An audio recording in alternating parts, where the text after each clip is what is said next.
Today's letter was written on May 13th, 1971, by my father, Captain Richard Allgood, to my mother, Captain Sarah Allgood, while he was stationed in Vietnam and she was in Texas, still waiting on confirmation of her pregnancy.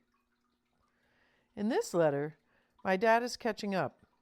He's just received a stack of her letters, numbers 10 through 18. Some of those we haven't yet read, and it's possible they're still somewhere in a box, maybe out of order, possibly just missing.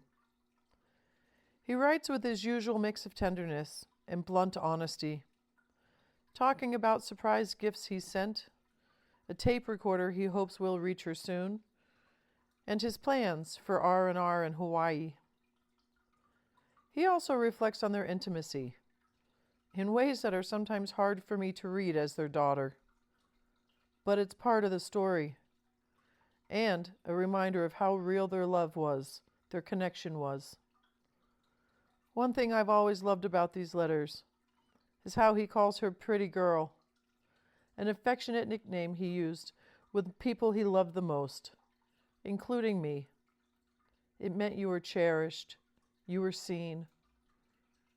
And in classic Dick fashion, he even manages to slip in a laugh, letting Sarah know that his sister, Alice, helped him pack, and she tossed out his stash of sex books in the process. Here's the letter, exactly as he wrote it. 13 May. My dearest, sweet wife and lover, Whittle Chickadee, and now Kitty. How about that for a salutation? I got four letters from you today. I have now gotten numbers 10 through 18. I felt very bad because you were writing during the bulk of my travels, and you were not getting your share of my mail. You have not mentioned another surprise you should have gotten by now. I hope you like 'em, pretty girl. I loved reading about your dream. Only my sexy wife could dream like that. You are a sex maniac. Well, we both are. Well, I have to admit that I have not been involved in a gangbang. And to answer another question, no, I have not met anyone that I would like to screw. Clark would have been the only place or chance to find someone. I didn't look for anyone. I did enjoy sitting and drinking and talking to American people. This damn place, with all the slant eyes, really drives you up a wall. You are right about being horny, but I am horny for you, no one else. I don't miss screwing nearly as much as I miss making love with you. I can get as many jollies out of a hand job, but I can just screwing. But I miss making love to my baby. I love you, Whittle Chickadee. I am enclosing a separate sheet with the info for Rick. I will be buying things through the BX. I will have to send them to you, and then he can pay for further mailing to Biloxi or pick them up. I don't think they have a chance in hell of getting there before he goes. That way, you would have to get the 10% for customs from Rick and then send them cash on delivery to him if he wants them shipped from San Antonio. About the other items you wanted, I will send you a tape recorder by airmail within the next week. You should have it by 3 weeks. Then we can send tapes. About the china, I will send you a catalog of all the BX items I can get here. We can then decide what we would like. Shitty fucking pen I have here, huh? Maybe it will last out the letter. I put in paperwork for my R&R to Hawaii today. I requested the 8th of September. I understood you asked for the 3rd through 19th. I will get 7 days, so if we get the 8th, that will be right in the middle and should be no problem.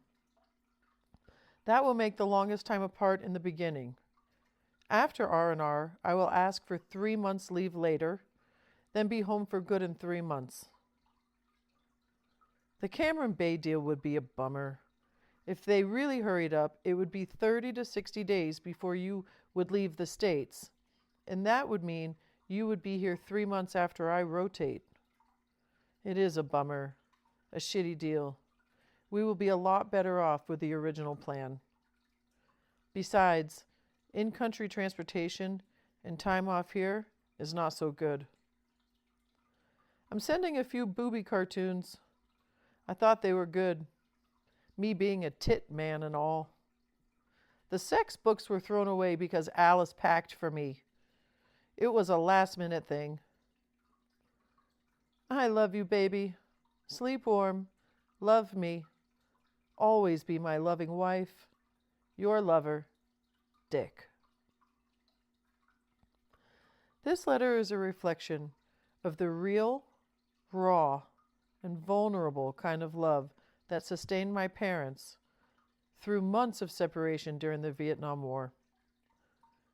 Some parts are difficult for me to read, not just because of the intimacy, but because I know the people behind the words. But more than anything, this is a reminder of their honesty, their bond, and the life they were holding on to, one letter at a time. Thank you for listening and walking this journey with me. If you're enjoying this podcast, you can support the project at patreon.com/The Allgoods Love, or visit theallgoodslove.com to explore the full story, photos, and what's still to come. We'll see you next time.